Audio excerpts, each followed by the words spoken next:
Selamat sore teman-teman. Mencari lahan sawit atau lahan yang akan kita jadikan perkebunan sawit itu berbeda dengan kalau kita mencari pasangan hidup.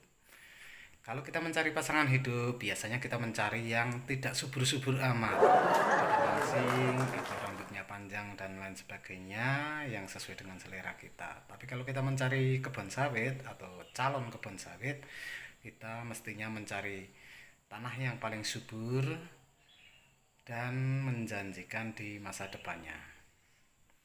Oke, selamat sore semuanya. Saat ini kami kebetulan berada di tanah kebun kelapa sawit kami yang memiliki tanah yang subur, di mana tanah ini terletak di daerah aliran sungai dan dikelilingi oleh bukit, sehingga dari bukit itulah unsur-unsur hara secara alami akan hanyut di dalam aliran air hujan meresap kemudian terkumpul di sini. Banyak tanda-tanda yang bisa kita ambil, kita pelajari dari sebuah tanah itu yang subur. Misalnya diantaranya adalah buah kelapa sawit yang dihasilkannya.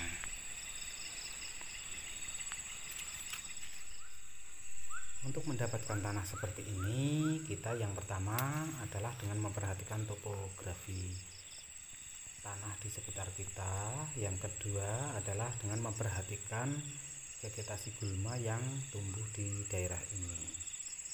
Keberagaman vegetasi gulma yang tumbuh sebelum tanah itu kita beli ini menunjukkan bagaimana keadaan tanah yang ada di sekitar kita atau tanah yang ingin kita beli.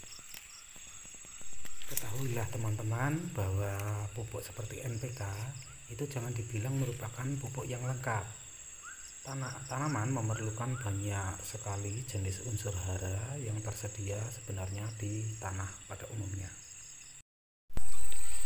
Kadar unsur hara atau ketebalan topsoil pada lahan yang akan kita gunakan untuk tanaman sebenarnya bisa diukur dengan melihat bentuk fisik dan warna tanah itu sendiri.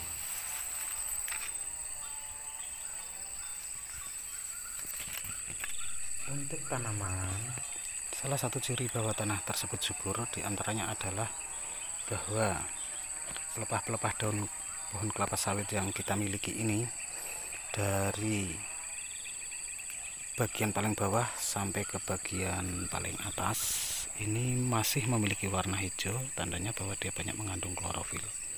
Ini menandakan bahwa ketersediaan hara di dalam tanah untuk memelihara sel-sel pada daun yang sudah tua sekalipun masih terpelihara dengan baik, tandanya bahwa pupuk, hara atau unsur-unsur yang dibutuhkan tanaman tersedia dalam jumlah banyak. Berikut adalah ilustrasi mengenai distribusi kesuburan tanah terletak pada tempat yang rendah.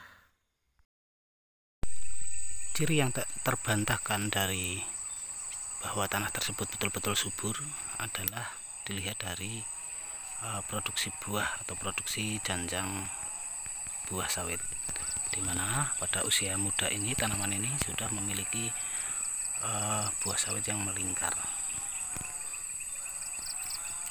dan ini terjadi hampir seluruh pada tanaman, kecuali pada tanaman tertentu yang mengalami penyimpangan genetik atau gangguan penyakit yang akan kita tangani nantinya. Ini sedikit terganggu.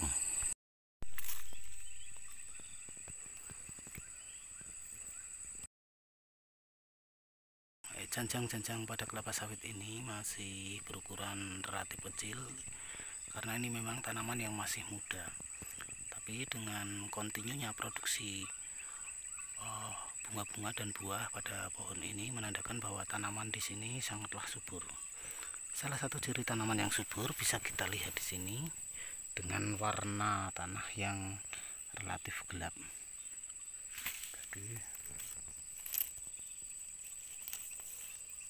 Subur dan gembur, dan ini merata pada seputar tanaman.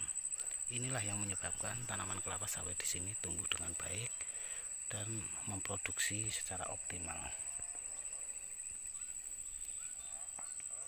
Untuk mendapatkan tanah seperti ini, kita harus melihat yaitu pada agroklimat tanah yang akan kita beli atau kita inginkan. Di antaranya adalah tanah ini biasanya berada pada suatu tempat yang rendah pada wilayah kita. Teman-teman, untuk memperoleh hasil seperti ini tentu saja kita tidak bisa hanya mengandalkan kimia saja. Ini tentu saja saya tidak memakai kimia saja, tapi kita juga membuat perimbangan antara pupuk-pupuk kimia atau pupuk anorganik yang diproduksi di pabrik dengan pupuk-pupuk yang diperoleh secara alami di kebun, dimana berupa sampah-sampah yang diuraikan oleh mikroorganisme yang kita buat atau kita racik, kemudian kita spray atau kita siramkan ke sekitar tanaman dalam kala waktu tertentu. Hasilnya bisa teman-teman lihat di sini, buah kelapa sawit kami rata-rata seperti ini, dan ini cukup menjanjikan.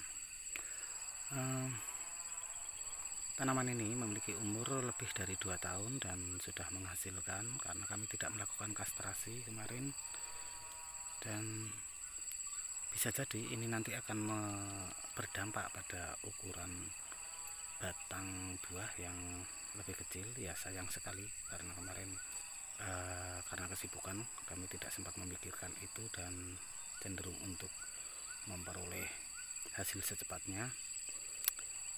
Wajar karena kami mengeluarkan biaya cukup banyak, mulai dari pembelian tanah, kemudian stacking, serta proses penanaman dan serta perawatan itu sendiri. Tanah terapetra yang seperti kita lihat sama-sama ini dibentuk melalui semak belukar yang ditimbun oleh tanah melalui alat berat ekskavator yang hasilnya membentuk tanah yang memiliki kesuburan yang tinggi.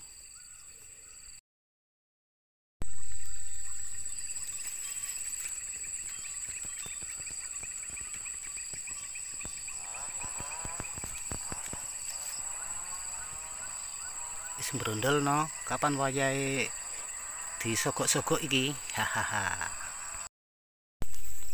Jadi teman-teman, apa yang saya lakukan kali sore ini adalah sedang membersihkan gulma yang tumbuh di sekitar pokok tanaman. Ini kalau kita perhatikan sudah beberapa bulan tidak dirawat dan rumput sudah tumbuh di mana-mana. Ini yang akan kita bersihkan dengan tujuan agar jamur-jamur patogen yang ada di sekitar tanaman nantinya tidak mengganggu pertumbuhan tanaman. Jadi di sini saya ingin menekankan bahwa saya ini sebenarnya bukan YouTuber, tapi aslinya adalah petani beneran yang berbagi. Ya, namanya berbagi. Kadang-kala kita bisa salah, ya tidak egois merasa bahwa kita adalah yang paling benar, tapi kita di sini dalam forum diskusi melalui platform video.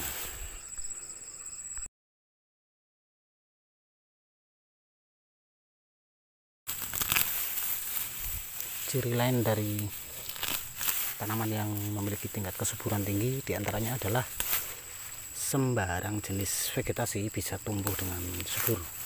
Ini berbeda pada tanaman-tanaman yang sudah mengalami defisit hara atau yang sering kita sebut sebagai lahan kritis, maka tanaman-tanaman tertentu tidak bisa tumbuh. Hanya beberapa jenis tanaman saja yang bisa tumbuh, diantaranya adalah pakis-pakisan. Ini menandakan bahwa tanaman tersebut sudah mengalami defisit unsur hara. Teman-teman, dengan keadaan tanah seperti ini, sebenarnya tanpa menambahkan pupuk dalam jumlah sesuai dengan anjuran, tanaman ini akan tumbuh dengan baik. Namun kadang-kala kita memerlukan hasil yang lebih banyak. Oleh karena itu yang perlu kita tambahkan hanyalah pupuk makro saja seperti NPK, urea atau yang lainnya. Oke lah teman-teman, sampai di sini dulu perjumpaan kita. Wassalamualaikum warahmatullahi wabarakatuh.